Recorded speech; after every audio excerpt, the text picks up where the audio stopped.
Welcome to IGDC, everybody. I'm Arturo Pulesio, and I'm with 1518 Studios. And this is the anatomy of game production. There's a lot of natural and expected cycles that affect the health of a project and the art department. So as an art director, my prime responsibility is to make sure that the health of the pipeline and the health of the artists are reflected in the planning that happens in all of the high-level meetings. I have accumulated experience throughout a lot of different games in my career. Before joining PTW and 1518, I was on the other side of the fence. I was the client. So I've been making games from all the way back, like 20-something years ago. I worked in Lord of the Rings Online, Dungeons & Dragons Online, Dark Age of Camelot, Imperator, which didn't come to light, but it was a beautiful game. Warhammer Online, Wizard 101, Epic Mickey, and then after that, a bunch of different projects like Lichdom, Battle Mage, VR and AR for the Air Force in the United States, System Shock 3, Primal Hunt, and an MMO called Mirandus, which is technical art direction for a very ambitious Web3 MMO. Now I've come to the outsourcing side of things with all of that experience. I've been through all of those talks with the engineers, the game designers, the creative directors, funding partners, big IP holders. And through those experiences, I can now see clearly why the video game industry has so many titles where the art department feels like they're grinding themselves down with tons of crunch. And it's a very wasteful thing, including for like the money people. But the expense of spirit and artistry is notoriously wasteful in the game industry. Through this talk, I'll help diagnose what kinds of things are affecting this. One of the big things is the project needs iteration.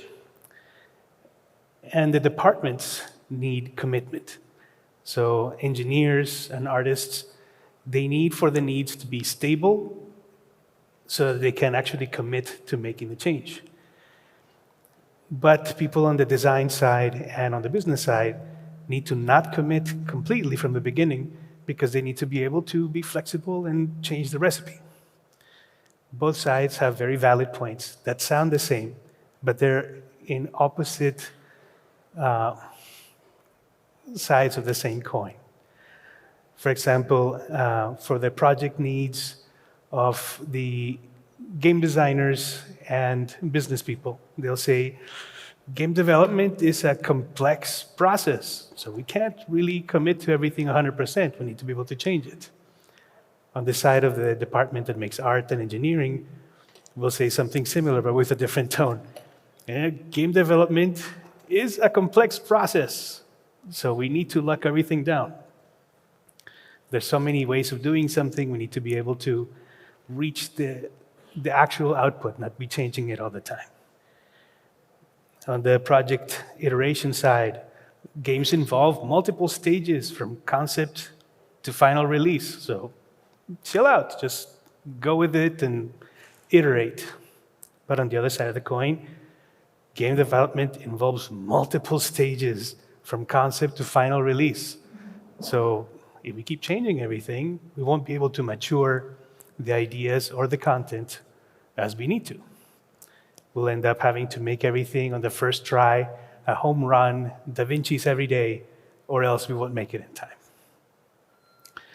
Each stage is an opportunity to refine and improve the game. Yes, and that's a beautiful sentiment, but each stage is an opportunity to refine and improve the game. So if we're refining all the time and changing the core ideas, we'll never be able to refine and improve the final output. The art department is much like a giant semi-truck. The turning radius of it is terrible because our tasks are scheduled in weeks or months. Meanwhile, the design of a game can change in a 10-minute meeting. Things can be rewritten overnight. And that changes the entire track of the production. These are the phases of production that happen in pretty much every game, whether it's a large AAA thing or a very small indie game. We'll go through them and all of the different reasons why art is likely to get redone. There is concept and prototyping, pre-production, production, alpha, beta, gold master, and then post-launch. Post-launch might be more important in some games than in others. And for each one of those, there's points of iteration. Is iteration a risk or a benefit? That is something that needs to happen in every big meeting that happens among the directors and leads. When a game gets started out, many times it's started out as an idea of something that the creative director is very passionate about. They want to make a game about this. They want to have the spiritual successor of that. Get the best of each type of genre, mix it together, and then give it a twist. And in that very exploratory type of cooking, to call it like that, the recipe can get redone and redone and redone, which for a professional production of a highly technical thing like a video game, that can be a high level of risk happening every milestone. So what kinds of things contribute to the risk of benefit of an iteration? It's a good thing if it's done well. Many times it's very improvisational. Each phase has its own achievements. That's great. You start building up on the shoulders of each achievement. Product strategy and vision updates are common. So say the game starts out as a platformer that has an edgy vibe and it's almost adult. But then as it matures and progresses, there's deals that happen, and then there's conversations with the lawyers, conversations with the IP holders, the publishers, and it needs to be redone in a way that's kid-friendly, because now it's going to be more of a PG-13 thing.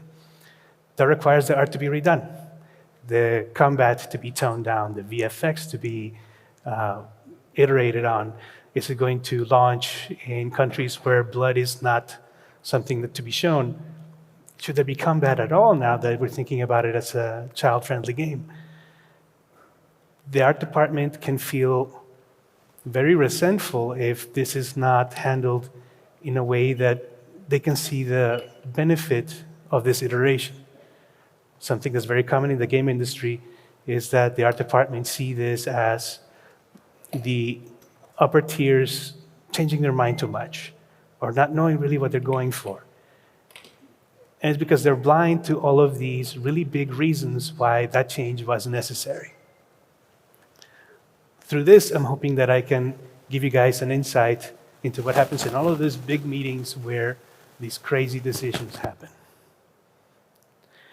Healthy iteration builds on top of what you did the last milestone. It's constructive. Even redos need to be a positive, constructive step. When I think of all of the things that happen in a production, I think of it in terms of what stage are we in. If we think of the art of a certain character or a certain environment as something that needs to happen perfectly on the first time, and that's it, or else it was a waste of time, it was a waste of effort, we're redoing it for the third time. No, this is a maturation. The first idea might have been nice. The second idea is a refinement. The third iteration of this thing should be a matured idea. If you guys have seen the behind the scenes of Pixar movies, for example, the first version of any character is not the version that goes on the final film. And that's because they had stages of maturation of ideas. In video games, we don't get that luxury very much. We get the chance to make the concept art just in time for the modelers to start doing their work. And they finish just in time for the riggers to get it so that the animators can crunch and get the characters done in time for it to go into the engine so that the engineers can do the implementation of combat so that the designers of combat can taste the soup and tell us the animation needs to be redone because the technology has changed. By then, the animators and character artists have been done with this character for weeks or maybe months, but it needs to be redone. Corrective and destructive iteration is very unhealthy. It happens the majority of the time. Redos are talked about as natural, but also resented. So you start off and you make all of these beautiful characters. Milestone 1. On milestone 2, we've been looking at these characters for too long. They don't feel new and fresh anymore. Let's do them again, but slightly different. That is very destructive. It's corrective. And it's very common in the game industry. If this is a thing that was considered the pinnacle of artistry 3 months ago, why is it now considered old and undesirable? Part of the art direction's imperative is to negotiate back to all of these knee-jerk reactions and whims of the moment and kind of keep in check the hubris of what's the next shiniest thing. The purpose of the previous phases have changed, and there's waste and sacrifice because now it's not about the action, it's about exploration. And in the next milestone, if there is an emphasis that is too different from that, then we'll need to redo the levels, redo the combat, because now it's about survival. These decisions sound very poetic in game design documents, but the impact to a professional, highly technical production is tremendous. That's why postmortems become complaint sessions. In every studio, if you see a postmortem of a milestone, they talk about how there was poor communication, that the ideas kept changing, the milestones never felt like an achievement because they had to redo everything again next time. Corrective and destructive iteration is something that happens due to bad planning. And planning sometimes is very difficult to do if everything is constantly getting changed up. In the beginning, we have concept and prototyping.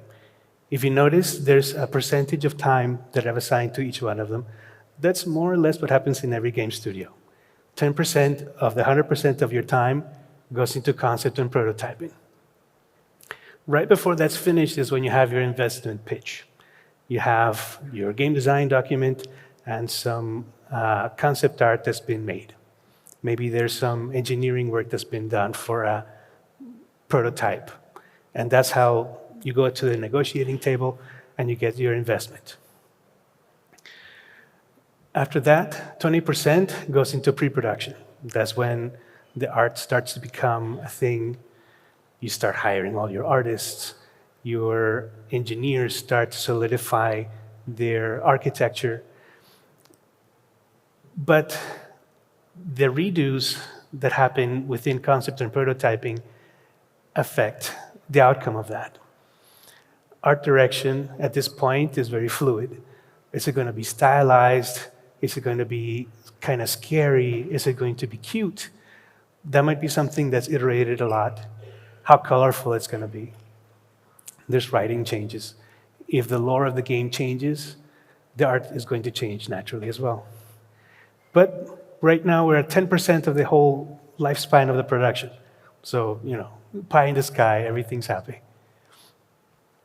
Pre-production, you reach first playable around that time period.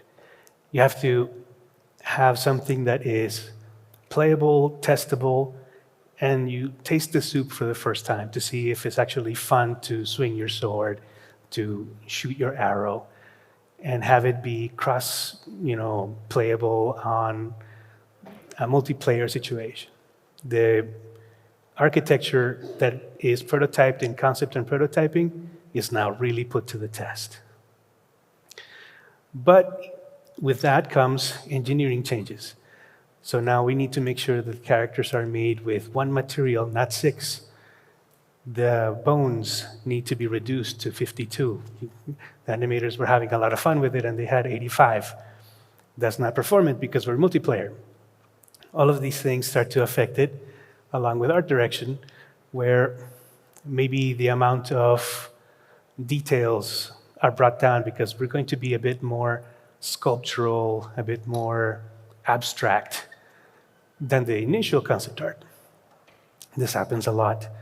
The game is trying to find its soul, its visual identity.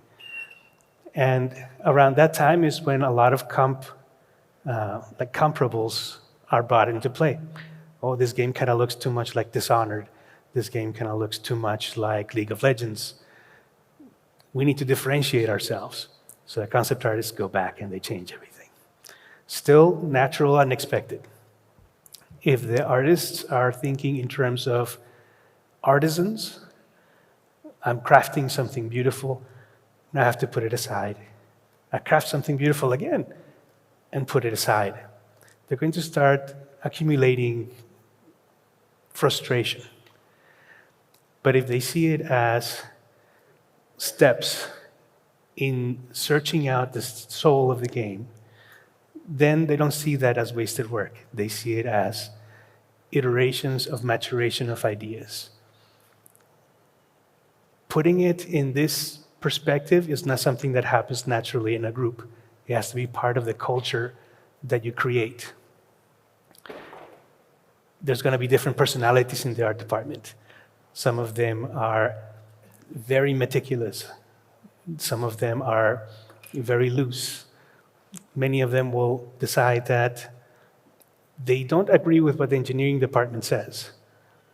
And that's great. You've had lots of experience in how to make things, but it needs to be made in a particular way for this project that's different to the ones you've made before. When an artisan is confronted with that, they feel very frustrated because the way that they make a character is no longer valid. What? Yes, it is valid, but for this project, it's not. That conversation can be hard with some and super easy with others. So having the emotional intelligence as an art director to differentiate between the personalities and conveying the message effectively for each type is a big part of the job. Art directors, in many ways, are largely broken down into 2 species. Some of them are very aspirational, and they themselves used to be concept artists. They can paint something beautiful in Photoshop, and they will be the type that, goes to their grave because this needs to be in a painterly style with visible brush strokes, and the hues between warm and cool need to be that type of person. On the other side, there's the ones that direct a highly technical group of artists that need to make something that works in an engine with all of the different limitations that come from that particular engine, the multiplayer, the engineering approach, and etc. Concept people can draw something beautiful, but if it doesn't work in Unity URP of a certain type, in a certain version, with multiplayer and VR and all, etc., it needs to be redone and it needs to be rethought so that it can be achievable within that very technical way of delivering the art. Production. This one's our biggest one, 50%. Not each one of these is comparable in time. Many times you hit production and you haven't figured out the soul of the game. This is where you go broad. This is where you have your mass production of characters, of architectural pieces, your kit to create what the fun is going to be made out of.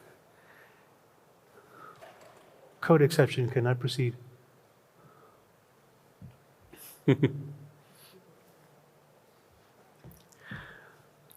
So you reached halfway.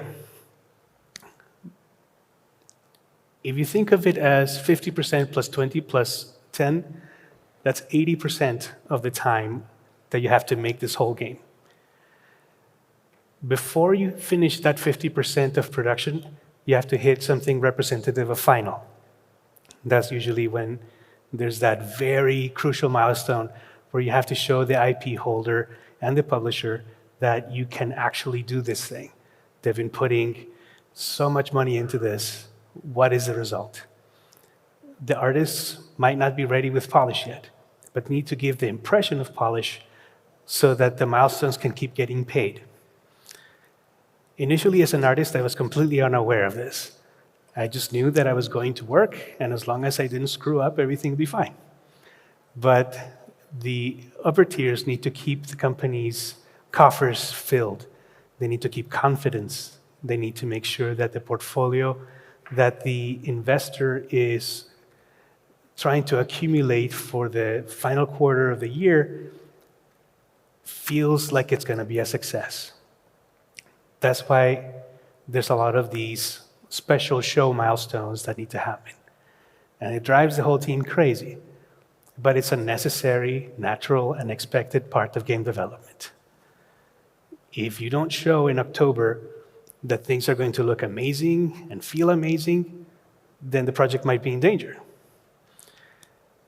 If the project gets canned because it doesn't feel right and it's been, a year and a half, then the whole team might be at risk. So that's why a lot of these things happen. They're not great, but as part of the chess game of entrepreneurship and of studio craft, they become necessary. How often that happens and for how long is one of the things that needs to be calibrated better. Alpha, that's when you start hitting art lock. And there's still some time left. Why would art lock need to happen then? Because we need to make sure that the engineers aren't overwhelmed with a continuous stream of more and more and more pieces of art that are variables to them. Each piece of art that comes in can affect performance. And if it's not integrated well, if it doesn't have the right type of instancing, culling, pooling, batching, is it taking too many milliseconds in the CPU or in the GPU? All that stuff is what artists don't really want to care about. They just want to make something that looks beautiful. Is the pictorial twisting properly? Is the normal map getting an unsightly seam? That's what they want to talk about, not about milliseconds in the CPU. That's something for the engineer types. Make it work. The engineer types say, sorry, there's a limited bucket. Also, the download footprint needs to come down. So this mesh needs to come down by a third.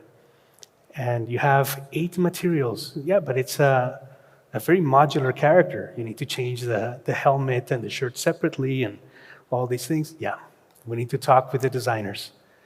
That beautiful paper doll of 32 pieces that you can customize, we can't afford that.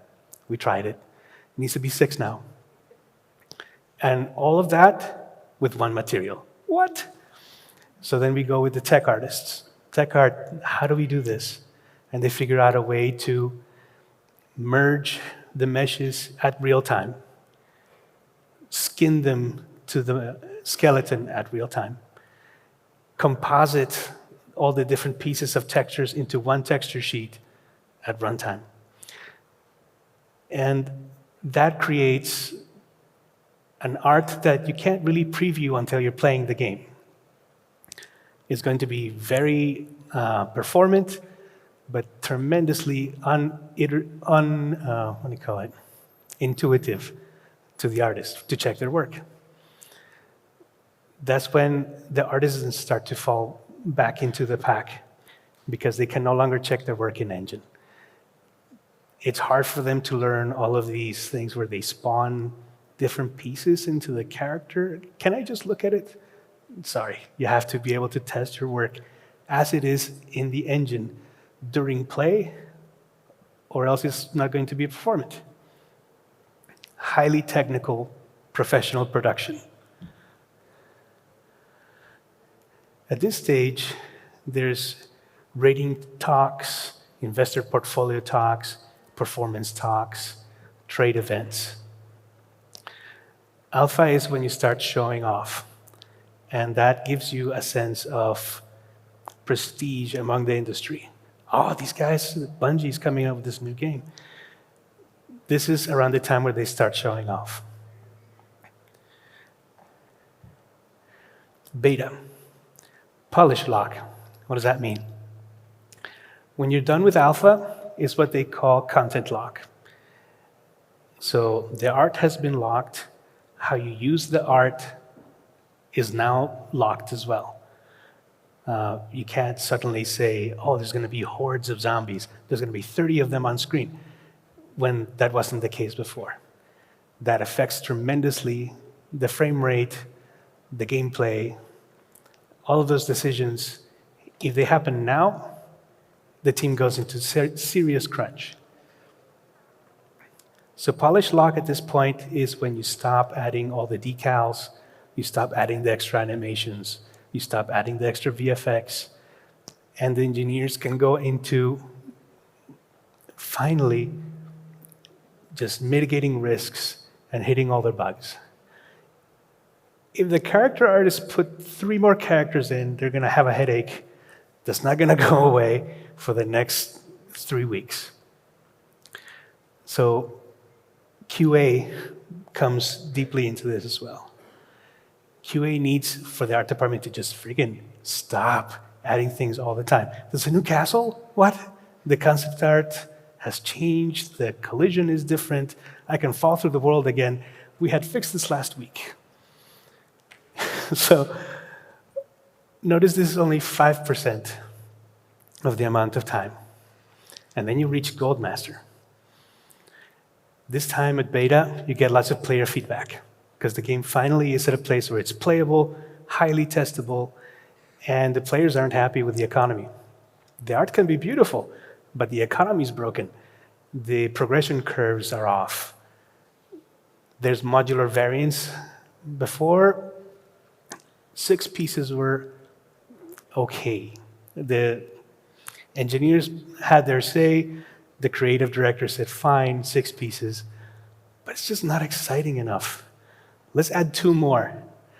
And then those modular pieces mess with the disk footprint.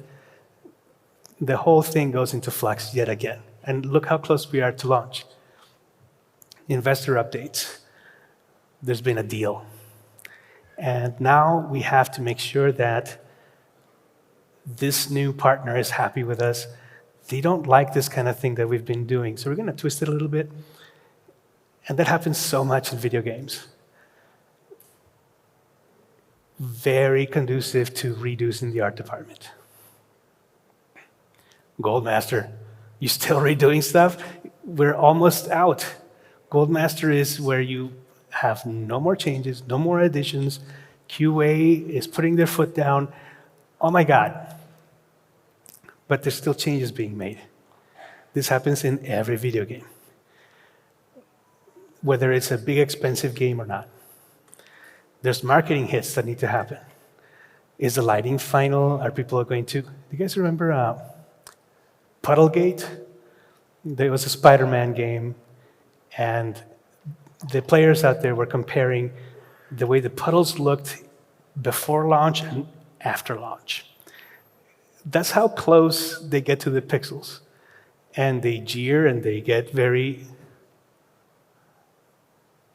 auto-logging error. They get very particular about what they were promised versus what they received, all the way down to what the puddles look like.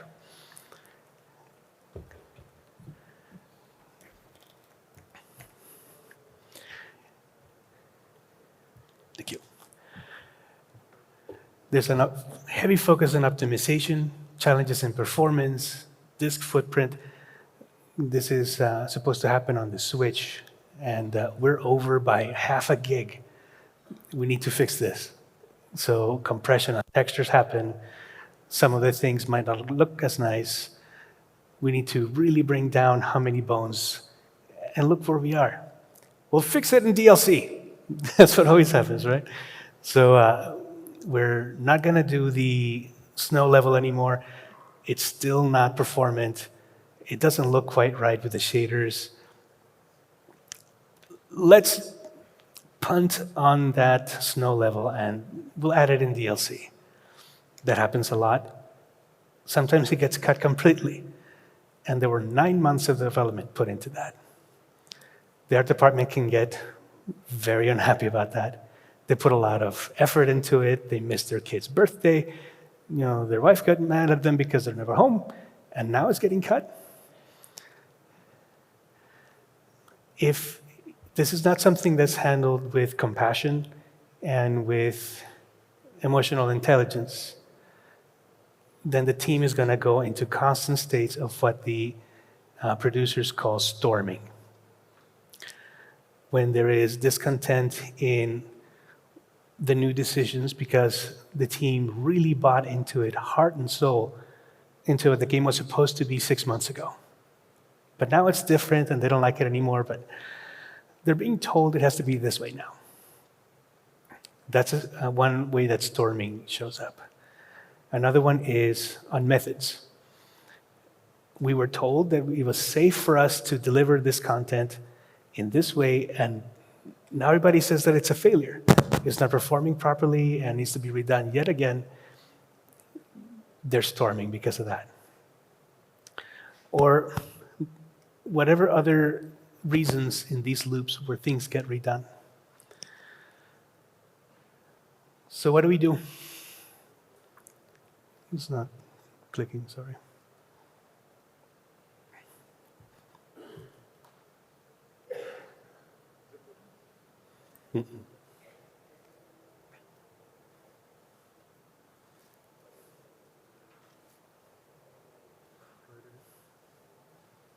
No.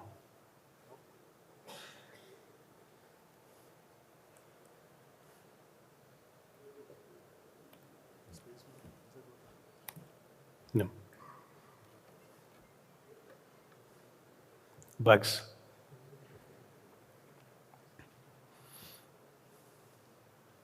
Nice. So these are the pivot makers.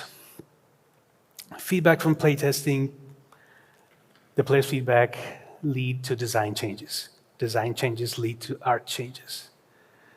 Technical limitations, the original design is not feasible with the current tech. The engineers thought that they could do it, but it's not fun. It didn't prove out to be fun when we're playtesting. There's too much tech debt.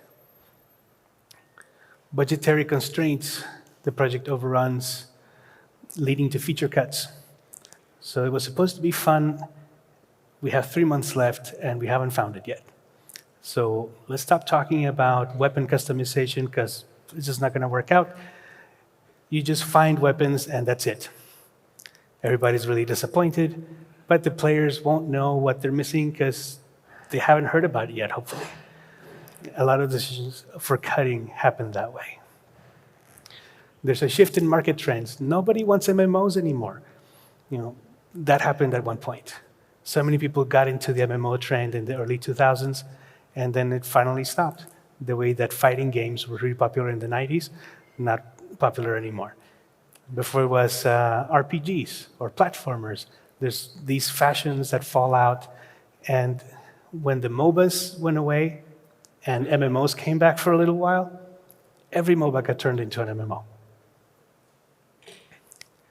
Internal politics. There's conflicts within the team. The departments are altering the project direction. There's power dynamics that go into there too. Are there people that are more loud with their opinions, the ones that are more certain with, bulletproof certainty that it needs to be done a certain way? And nobody fights them because they're a little bit toxic about it. That causes a lot of pivots to happen. And that's the wrench in the gears that can make a milestone go bad. There's corporate reasons. Strategic business decisions, mergers, acquisitions, sensitive financial information where there's cuts and reallocations. All this stuff affects the art department. but we tend to be blind to it because we're just happy making dragons and zombies. We want to talk about robots, not about finances. And we feel the effects of this, not really knowing that it might be inevitable or that it was actually a good thing. Thank goodness all these changes happened, or else we would have flopped tremendously. This got us to a 9.3 instead of a 7.6 in Metacritic, things like that. Maybe the initial budget for marketing was too low, and there was a decision that we needed to cut 2 of the levels so we could afford to do proper marketing. Thank goodness, because the game might have gone unnoticed because of that. Licensing or legal issues. Sometimes, say you're making a game for Dungeons and Dragons, and it turns out that on quarter number 4, they decided that they're going to reallocate their spending, and 3 projects are going to get cut off. But you can keep them, just not Dungeons and Dragons anymore. So the team has to rebrand it, change a lot of their content, try to salvage what they can, and that happens a lot. Long-term company visions, broader goals that might not be communicated in detail. This stuff is very sensitive internal corporate decisions. Normally the team is shielded from those. Not communicated well causes a lot of storming. So what do? We've heard about all of these, icebergs. We need to normalize iteration and idea maturation. It can't be something that happens because they were compelled to, the team was told they had to make a change arbitrarily because someone wanted it. We have to normalize the fact that iteration is a good thing, it's necessary, and maturing ideas are not wasteful. For that, we need to make sure that the short-term and long-term needs are well handled in planning. So from all the other slides, we know that there's tech prototypes, gray box support, gameplay iteration, demo milestones, tech art experiments, performance benchmarks, alternative methods. That'll take the team the span of the whole game to support all this change. That makes sure that you can play properly, it'll perform properly, and it'll look decent. But what about the aesthetics? Like we've been doing all these milestone demos to a degree where we can't get the final art to look grand and magnificent. I've noticed that there's a need for a fork in the road, where there is a set of artists that support the short-term utility and some that support the long-term aesthetics. The long-term aesthetics are immune to all of these changes that happen on the political and technical and gameplay side. Is this character going to be defined by its whiskers, by the way that is chiseled instead of curved, the way that the greens play off of the purples? That has absolutely nothing to do with the gameplay mechanics or the camera. That cannot be understated if the game has a deep need for visual differentiation. So what do? Do we do in-house on the short-term utility so that the engineers can do their job properly and the designers can play the game? Or do we outsource that because that's not final art? Do we do the long-term aesthetics in-house because that's like the look of the game? Or do we do that externally because we need to figure out what the game is going to be like? In Warhammer Online, for example, I was doing characters at that time, and I was very disappointed because all the really cool characters got sent off to Korea, and we were stuck making all the lower tiers of the character progression. That was super important, though, because that was what 80% of the players were going to come in contact with for hours and hours of gameplay. It had to be solid, and it had to look great. But it's not the dragons and minotaurs and amazing demons that got sent out. Being able to determine what you do in-house and out-house is very important, so you don't kill the team doing both. Some of these are temporary needs, and some are meant to stay.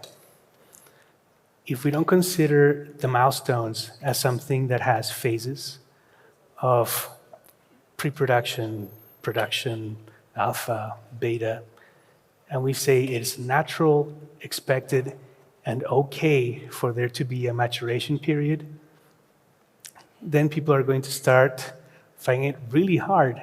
They're going to say it's destructive, that the heart and soul has been lost. These considerations help you diagnose if you have a healthy or unhealthy pipeline. Is that we're spending a lot of polish on this elevator. The elevator is, for now, the fixation point of the designers and the creative director, because it's what they're thinking about, the elevator moment. Turns out we spent 3 weeks on the elevator. Why? It's just an elevator. We have an entire lab, an entire spaceship to make, and we're spending weeks and weeks on an elevator. The art director needs to be able to talk to the other directors and do a scope analysis. Is making the look of this 5% better worth all the things we're not going to do because we're spending all of the art resources in maturing this one thing?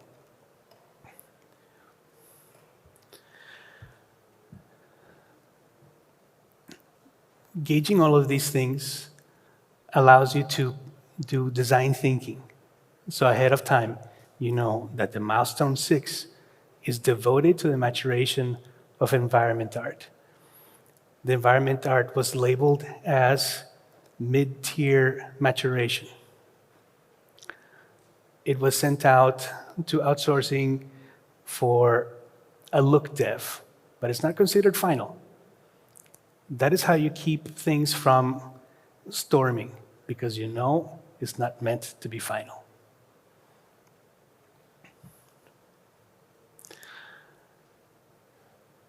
These are the different teams that we work with on 1518, and they all have a risk of having internally all of these things that we talked about. As outsourcers, those of us that are in this field now, we need to be able to talk to them in terms of their pain points, their friction points, and be able to make sure that the art that we are selling to them, that we're leasing ourselves out for, is not considered a failure in retrospect whenever there's one of those very many changes. We delivered something in October. By the time December comes, it doesn't look scary enough. We said it was supposed to be scary, right? Those changes in scope creeps and et cetera that are very natural, that are supposed to happen, need to be documented, even for the people that are inside those studios, so that when the natural and expected changes come, you can diagnose if it's because of something healthy or something unhealthy. Thank you very much. Thank you for your time. Thank you, Arturo. I was actually wondering why didn't we ever put together this talk? You know, if all these challenges are real, they're there for real. All these are learnings which one would only, come across over years of experience. I was kind of, resonating with all this stuff. So thank you for bringing this together. What do you say, guys? Thank you. All right, time for questions. Anybody? Do we have time for any questions, maybe? Yeah.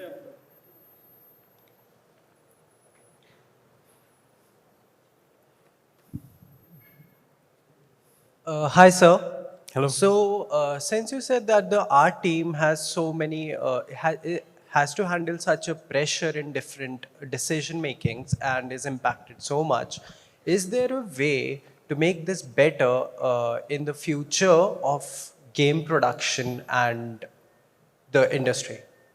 And if so, the 50% that you said that goes into the production of a game, does that has to change, and can it be like we have to work more on pre-production rather than production to improve this thing?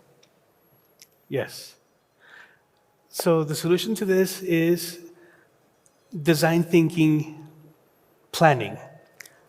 A lot of game studios aren't considering producers as something of high value because they're just checking on if people did their thing or not.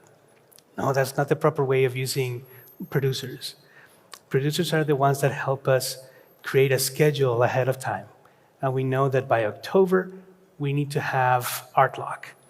We pulled back in time the fact that art lock needs maturation. We pull back in time the fact that it needs to be put into the engine. We pull back in time the fact that we need to have the performance aspects done. So the art department doesn't actually have until October. They have until July. And with that, we can have the ammo to go into the meeting rooms and say, hey, the scope is too high. We need to postpone some of these things. On the level of priorities, does this need to happen right now or can it happen later? That type of negotiation lets you know the must-have, nice-to-have, could be cut side of things. And those conversations don't happen enough in game development. So by making these conversations a natural and expected part of planning, we can start to segment the scope of the different efforts. I hope that's... Yeah, it did answer a lot of questions. Also, just a small thing. How do you make an art team happy with the work that they're doing? Like, since they are so much stressed with all the work and everything, how do you make them be in a positive way to work with the game? How would you give any recommendations on that, like how to do that? Yes.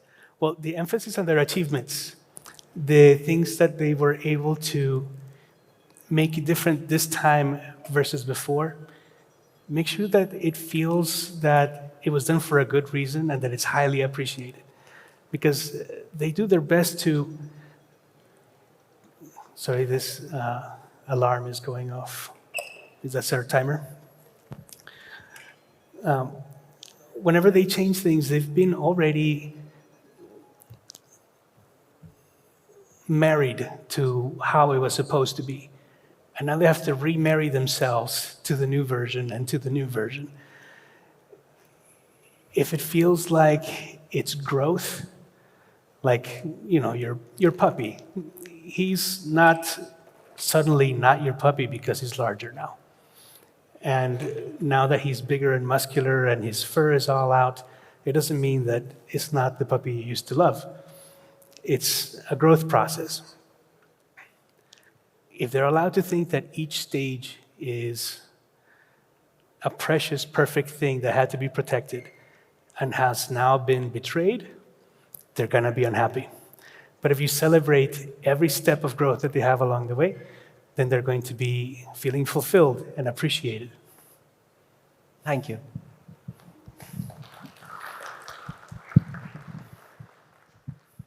All right, we can probably go for just one more question. And I would request you to be a little quick. All right, we have next session right after this. Yeah, hi, Karthik here. Just one question, like the previous slide in the changes, how you will handle the changes from the business perspective. If the pressure comes from the business angle, you have to change this in the last moment. How to handle this? That's a big question I have.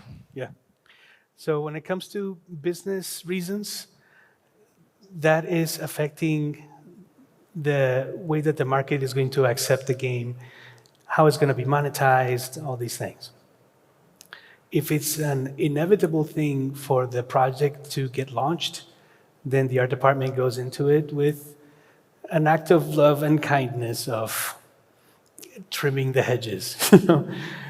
they've made this lush, beautiful, abundant thing, and now they have to trim it. Oh my gosh, that's going to be painful. But if it's done in a way where you're doing this for the health of this thing that you've been nurturing, curating, and growing, then it's less of a struggle. As I was telling you guys before, we get married emotionally to how we think it's supposed to be. And as it keeps changing, you feel like you're betraying this version you got married to. You're no longer happy with the game because it's not what it was supposed to be. But if you keep the team engaged with the current state and how it's growing, maturing, and progressing, then hopefully their heart will be linked to every step of the way, not 6 months ago. All right. Thank you so much, Arturo. Thank you.